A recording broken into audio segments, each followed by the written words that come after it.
Hello and welcome to Studio RC, your daily encouragement for your recovery and your faith. My name is Pastor Max and I am an alcoholic and I'm also a believer, and I'm sober today because of the program of the 12-Step Fellowship. Today we are going to talk about relationships. Now, relationships, one of the main things that recovery deals with is relationships. Broken relationships, strained relationships. So often, many of our relationships, when we come into recovery, are tattered. They have been dysfunctional, they have been damaged, and so that's one of the things we want to look at. As we look throughout the recovery literature, there are two different kinds of relationships it talks about. It talks about our relationship with others, and it talks about our relationship with God. And so we're going to start out looking at our relationships with others. So let me just share with you some of the encouragement that you can find in some of the recovery literature. The first passage comes from the big book, Working with Others. If our old relationship is to be resumed, it must be on a better basis since the former did not work. How many of our former relationships didn't work for whatever reason?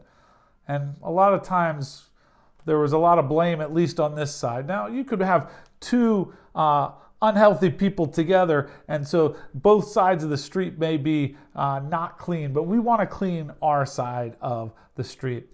When I was in early sobriety, there was an older woman who would take out her key, kind of like grandmotherly, and she would, anytime anyone was even remotely thinking, getting in a relationship or love on, recovery campus, she would take out the key and she would kind of hit you in the arm and say, "Two sickies don't make a wellie." And how true that is. But we tried it anyways, and we tried to see if we could help one another find some of that health. And sometimes we were able to do that, but a lot of times relationships were not the thing that brought about health. The steps helped bring about health, not relationships with other people. Another thought and this is from the step book, and it's in regards to the 8th step. The moment we ponder a twisted or broken relationship with another person, our emotions go on the defensive. If we have to look at any relationship and a twisted or broken, we get defensive. We put up our guard. We don't want to be responsible, or we're quick to tell you what they did, and so it makes us uncomfortable, and it's hard for us to realize or truly gauge what we've done. So we don't want to be defensive. That's not how we want to live our lives. And living a sober life is not living a defensive life. It's being able to live in harmony with other people. Now, that won't happen necessarily right away, but that's the goal, is to live in harmony. But the truth is, and this is again underscored in the big book of AA, it is a lifetime process. We were having trouble with personal relationships. We couldn't control our emotional natures. We were a prey to misery and depression. We couldn't make a living. We had a feeling of uselessness. We were full of fear. We were unhappy. We couldn't seem to be of real help to other people. Wah, wah, wah. It's a bummer. But these words remind us that we have problems that are more than simply drugs or alcohol. That drugs and alcohol are only a symptom of something that is a much more pervasive nature that's going on inside of us that is dealt with in the steps. When we stop drinking and when we stop using, we begin this lifetime process of recovery from our unruly emotions, our painful relationships, and our unmanageable situations. When we begin working the steps, and the program as it is laid out, many of these tangled threads unravel. Little by little, the most broken places of our lives start to straighten out. One day at a time, almost imperceptibly, we begin to heal.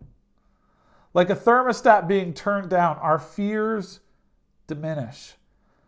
We begin to experience moments of contentment. Our emotions become less volatile, and now we again become part of the human family. We always wanted that. We always wanted to be a part of, and so often we felt a part rather than a part of. One of the lessons that we can attest to is alcoholism and drug addiction is a lonely business. Even though we could have been surrounded by people, or even the people that loved us, we were trying to find emotional security, either by domination or by dependence upon others. We vainly tried to secure by unhealthy means either dominating others, trying to control them, trying to get them to do exactly what we wanted them to do, or we were overly dependent. We needed them to do everything for us, to fill out our forms and our taxes, or to get us meals, or to buy our groceries, and I'm not talking about our most vulnerable population, our parents and our elderly. That's not. We were doing this on the couch in our 20s, in our 30s. We were being dependent, or we were trying to dominate, and so often that was the pattern that we lived. And so one of my favorite passages comes from the Big Book, and this comes from page 82, and I love this passage. It says, "The alcoholic," and I'll include the drug addict, "is like a tornado, roaring their way through the lives of others. Hearts are broken. Sweet relationships are dead. Affections have been uprooted. Selfish and inconsiderate habits have kept the home in turmoil. We feel a man or a person is unthinking when they say that sobriety is enough. They are like the farmer who comes up out of the cyclone cellar to find that his home is ruined. To his wife he remarks, 'Don't see anything the matter here, Ma. Ain't it grand that the wind stopped blowing?' Everything is flat. We can be like a tornado in the lives of others, especially the lives of our loved ones. Hearts are broken because of our actions, because of our lying, because of our stealing, because of our addiction, because of our alcoholism. Hearts are broken. Sweet relationships are dead. Some of our best friendships, some of the people we dated, some of the people that we even married, those relationships became dead because of our addiction and our alcoholism. But it says, we're unthinking when we say, hey, I've stopped drinking, I've stopped using, that's enough. We're unthinking when we say that, because it's like the farmer. He comes up out of the cyclone cellar and everything around him is flat. And he says, I don't see anything the matter here, Ma. Ain't it grand that the wind stopped blowing? And isn't it awesome? I stopped drinking, even though there's carnage everywhere. Broken relationships, sweet relationships are dead. Hearts are broken. Yet we just smile and say, yeah, but I stopped using. I stopped drinking. Isn't that enough? I don't see anything else wrong here. There's much reconstruction that needs to happen. And the steps give us the opportunity to do that. When we go to make amends in the 9th step, it doesn't say that relationships will be restored. That's not the promise. Sometimes, often they are. Sometimes they are not. But that's not the promise. We are there to clear our side of the street. We're there to do what we can to make the best of what we had wrecked and ruined. The hearts that were broken, the sweet relationships that are dead. We're in the process of trying to refirm those up and take responsibility for our own action. And when we go to make amends in the 9th step in regards to relationships, and we've taken a look at them in the 4th step and then kind of shared about them in the 5th step, but in the 9th step, we're doing an active amends to other people. We ask the people that we approach, will you forgive me? Not that I'm sorry, because one, our apology, our sorry, was pretty sorry. It didn't mean much. We said we were sorry for everything, and it didn't really count for much. But I don't want to come in saying, like, holding the power. By me asking, will you forgive me? I give the person who I've hurt, who I've damaged, I give them the ability to respond. I give them the power to say, yes, I forgive you, or no, I don't forgive you. But I've done everything in humility to say, I give this to you. What would you have of this situation, of this amend? Most people are very open and gracious and genuine about it. But that's not guaranteed. And it's not, we can't go away being sore. Another one in regards to, if we really want to go a little further down that, when we're paying back financial restitution, so often we're like, how we have to give our money up. The truth is, the money was never ours. If we had stolen it, if we've taken it from others, we're just giving back their money. It's not our money, but we sometimes get sore about that. That's sometimes when we're giving back to the person what they previously possessed. That's what amends are about. It's not about us giving up things, because we took things. And that's one of the ways you're able to restore relationships. We have two scriptures that go along with this today. The first one is from 1 Thessalonians 3:12.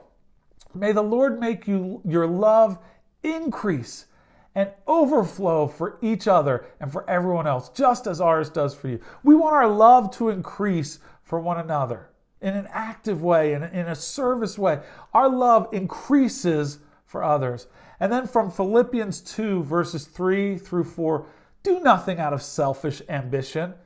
In humility, value others above yourself, not looking for your own interest, but each for you to the interest of others. In other words, think about others before yourself. In humility, we value others above ourselves. In other words, we want to serve, we want to help other people.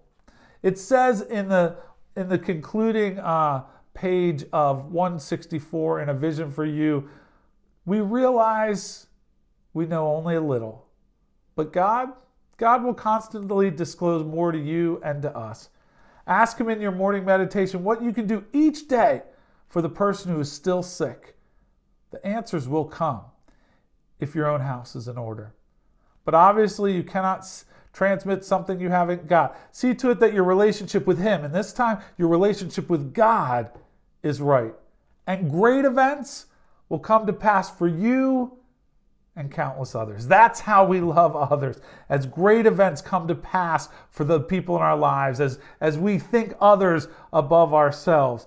This is the great fact for us. Anytime the recovery literature says fact, pay attention. And it says it again and again. This is a great fact for us. Great events are going to come to pass for you and for countless others as we restore relationships and as we put others before us and as we love others through our service.